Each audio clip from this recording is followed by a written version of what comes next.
That's an interesting point, because I always think Harry Kane's our centre forward, and if he's injured or missing a game, do you want something different, or do you want someone to replicate what he brings to the team? And that is a completely different argument, because I do think Watkins is completely different, and I think Tony is more like Kane, where he comes to the ball, he brings people into play. So, I mean, is there a case not that both of them? I was going to say that. I think he said a couple of weeks ago, didn't he, that depending on what he picks, he might have to pick two or he might pick one. But I think he'll pick Tony.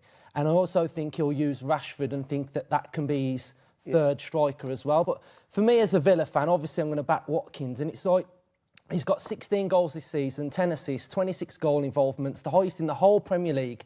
The void has been left with Kane. Watkins has filled it. Surely he has to go. We should have said Watkins and moved on, shouldn't we? Yeah. Well, Ollie Watkins, you've convinced me. You know, you remind me of a little bit is remember Blackpool a few years ago, where they actually went down. I thought you would say Luke then. No. It was... the games of Blackpool, I thought, were brilliant in the Premier League, and they just went down. I actually think you will just go down. That's my honest opinion. But I do think you've been a breath of fresh air. You know, the games, the comebacks, even the big teams you've played against, they've always been in a game. So I think you've been brilliant. I would actually like you to stay up, but I think they might just miss out.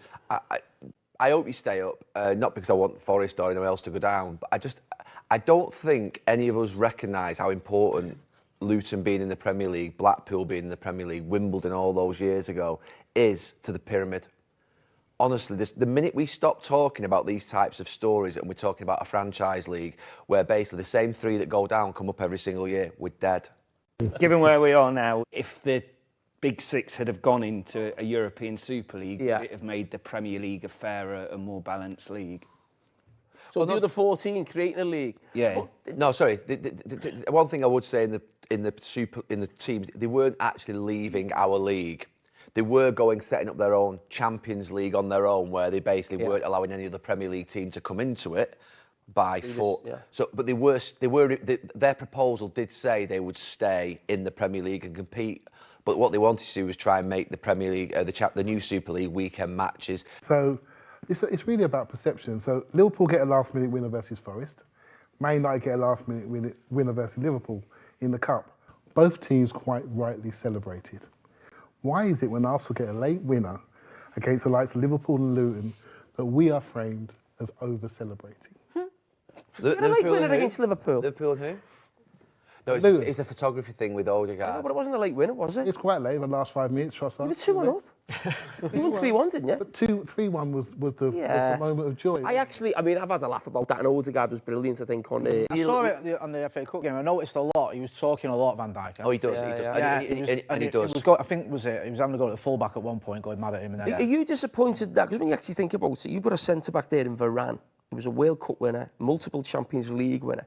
Why has he not become that for you? I think there's a multitude of reasons. Like his injury record hasn't been as good for us as it was at Madrid. He's missed a lot of games. He's been rotated a lot. But even when he's played, have you ever felt he's that? He's had some good performances. He has, and you can see why he won so many trophies at Madrid. I just don't think he's been able to fully get going. Like, if you're constantly changing, your partner's constantly changing, and your centre-back, the midfield in front of you is constantly changing, the goalkeeper's changed. It doesn't help if you're not getting that run. You've seen it at other clubs as well, and I think when Martinez and Varane were together, they did really well. I don't think he'll ever be that player. So I think for Varane, for me, when I watch Varane, Varane actually defends his part of the pitch very well, and actually when he defends his box very well, and he heads a lot of balls out that you think, well, he is actually quite dominant in the air. I think he's just that type of centre half that will always do. And to be fair, maybe he was at Madrid when he was playing alongside Ramos.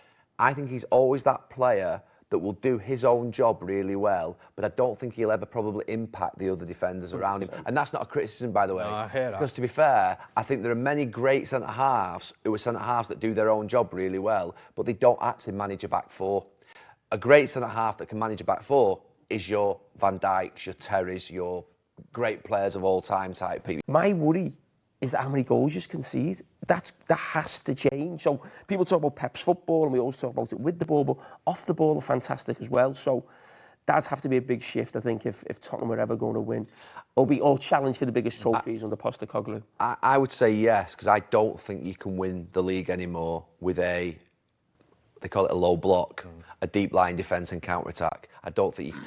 there's only Leicester, I think, maybe Leeds going back in the day were a bit like... But they played great football, Leeds, as well. Conte. You know, but did he really play consistently on a low block against all... I think, to me, that style of play will...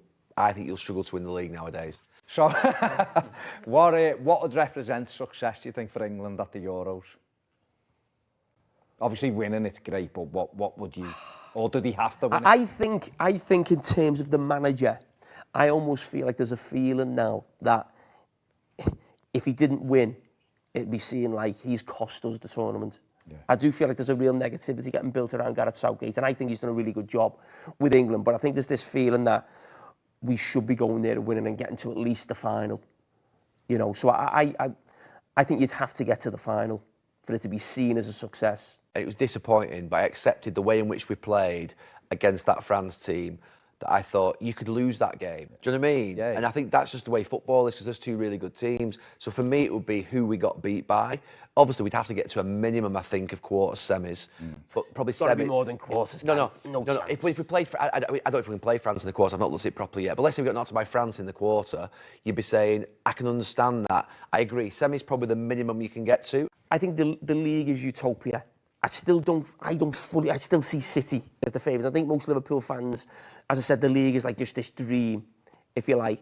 I think we all expect to win the Europa League because of the teams that are in it, and the fact it's in Dublin, there's this feeling that Klopp's last game could be this big party we could all have and celebrate him his last game. So I think if Liverpool won the Europa League, if someone said to me now, you're going to win the Europa League, Klopp's last game at Dublin, you miss out on the league, you're one of the other two, I'd probably shake on it now, because I still feel as if the league's almost like this dream, and I still feel like City have just got the edge. But I think it'll be a great season, considering what we all felt at the start of the season. The recent Man City and Liverpool title races are better than Man United v Arsenal's. Not a chance. Honestly. Much better teams. Why?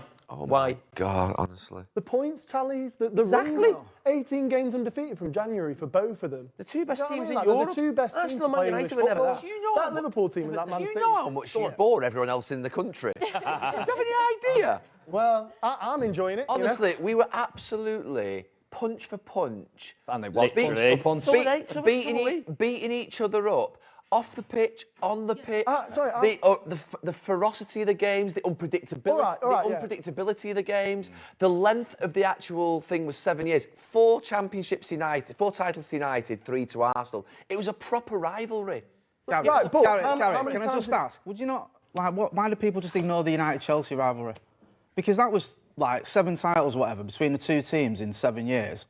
Went down to the wire, Champions League final. So you think that one was better? I put this Liverpool City one third, I put the United-Chelsea one second, and the United. But the United-Chelsea one didn't have the same feeling. For me, I actually think the quality of I totally get off the pitch, but what are you putting your thing down for? You're getting 100 points. You're getting 70. You just won a league with 75 points. You're relying on the Pizzagate. Yeah, Pizzagate. the spectacle of it. Sometimes. Why are you arguing this is a rivalry when you've won like 5 out Because last? it's comes You stopped them in the FA Cup.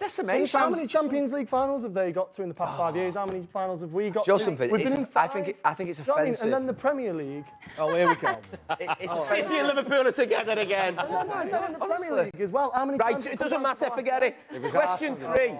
Right. You don't even finish second sometimes. Harry Kane. Finish You don't fifth. even finish 6th this year, sure. I'm not saying we're in it. Harry Kane should have stayed at Spurs. Right, yeah, okay, we agree on that. Jamie Carragher would get into the current Liverpool squad. I was going to say team. You're getting the Squad. squad. You're getting the squad.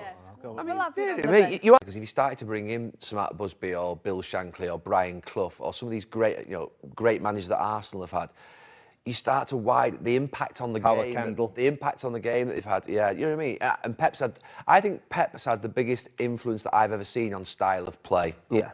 There's no doubt about that. Yeah. He has influenced League Two teams that I'm seeing splitting the centre-backs to 6-yard box and they're passing it along on bubbly pitches because of Pep Guardiola. Yeah. And obviously he'll then say it's because of Johan Cruyff or Ines Michels and all them coaches, but he has a massive influence on style of play. I think that's what elevates probably Liverpool's standing in the world as European Cup. I go back to the Italian teams. The biggest team in Italy is Juventus. But I think if you, well, I'm not sure, but I think if you ask most people who's your favourite Italian team or the Italian team you remember, I think most of us would say AC Milan because of the European Cup. Everyone remembers a tournament though where you have like an easier run. You're talking about Liverpool in the late 70s, early 80s, aren't you, Joe? If you, or 2005. Yeah. There you go. Easy run. oh yeah, we'll get to this one. We played Juventus in the quarters, Italian champions. We played Chelsea, who were English champions in the semi-finals, who knocked out Bayern Munich in the quarters, who were German champions, and we beat the best team in the world in the final. And I get that, and you did well. But you finished fifth in the Premier League. That's what I mean. Like the Premier League over 38 games, it's like you have to be the best team. But like, I totally get it, and I always not belittling the Champions League. It's been amazing when I've seen them win. I've said it a million. We were nowhere near the best team in Europe, and at times, at a lot of years, the best team in Europe doesn't win. Yeah.